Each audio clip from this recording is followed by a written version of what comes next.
Sa pag-alis si Senador Francis Tolentino sa Partido Demokratiko Pilipino o PDP, tatlo na lamang ang matitirang Duterte loyalist doon sa Senado. Yan po si Senator De La Rosa, si Robin Padilla at si Bongo. Pero 3 buwan pa lamang ang nakakalipas nang inendorso ng Partido Demokratiko Pilipino ang re-election bid ni Tolentino sa dating na 2025 elections. Kasama niya siyempre sa endorsement si Bato, si Bongo at ang aktor na si Philip Salvador. Ayon kay Tolentino, aalis siya ng PDP dahil hindi siya sang-ayon sa foreign policy directions ng partido, lalo na po sa issue ng West Philippine Sea. Saan siya pupunta? Usap-usapan na maaari siyang pumunta sa admin slate na matinding kaaway ng kanyang partidong inalisan.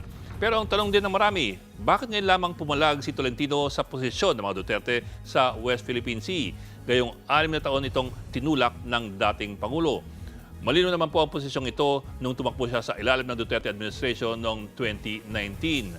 Pero kung tutusin din kasi, hindi rin original Duterte groupie si Tolentino. Galing pa nga siya sa kampo ng Liberal Party. Noong 2016 elections, tatakbo siya dapat sa ilalim ng LP slate.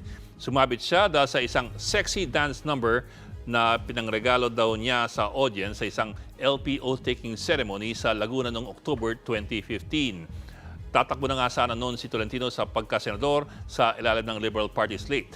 Ang dapat na tuwid na daan, nagpaggewang-gewang. Matapos noon, napaliko si Tolentino patungo sa panig ng mga Duterte. In fairness naman kasi sa senador, hindi naman bago sa Pilipinas ang pagtalon ng bakod. Marami sa kanyang kapwa-senador ay dumaan din sa ganyan at hanggat walang political party reform law, hindi titigil ang ganyang gawain.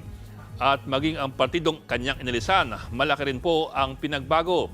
Ang orihinal na PDP laban ay pagsasalib puwersa noong 1982 ng Partido Demokratiko Pilipino o yung PDP ni dating Senador Aquilino Pimentel at ang Lakas ng Bayan ni Ninoy Aquino. Binuo po ito ng mga human rights lawyers and advocates. At dito namuo ang oposisyon laban kay Marcos, mga bagay na malaking kabalintunaan nang maging partido ito ni Duterte na hilig batikusin ang mga human rights advocates. Ito pa, nahati po ang partido sa dalawa, ang Duterte at ang Cusi faction laban sa paksyon ni Pacquiao at ni Coco Pimentel, ang anak ni Nene Pimentel. May 2022 na etsepuera ang paksyon ni Pimentel. Kinilala po ng COMELEC ang Duterte faction bilang tunay na PDP laban.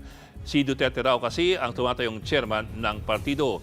Hindi pa rin suko ang paksyon ni Pimentel at inakyat na ito sa Korte Suprema kung saan ito nakabinbin hanggang sa ngayon. Pero ito, habang pinagtatalunan pa kung sino ang tunay na PDP laban, abay nagbago naman ang pangalan ng partido. Abril ng taong ito, nagkasundo ang paksyon ni Duterte na tanggalin na lamang ang katagang laban sa pangalan ng partido. So, PDP na lamang po siya. Maliban sa nagbago ang mga mukha ng partido, nagbago ang tingin nito sa karapatang pantao, ngayon, nagbago naman pati na rin ang pangalan. Ang tanong, kung maituturing pa rin ito na orihinal na partido o bagong partido na ba ito? Siya nga pala, sinabi po natin kanina na 3 na lamang ang natitirang diehard Duterte supporters doon po sa Senado kung sakaling manalo sa re-election bid ang mga incumbent.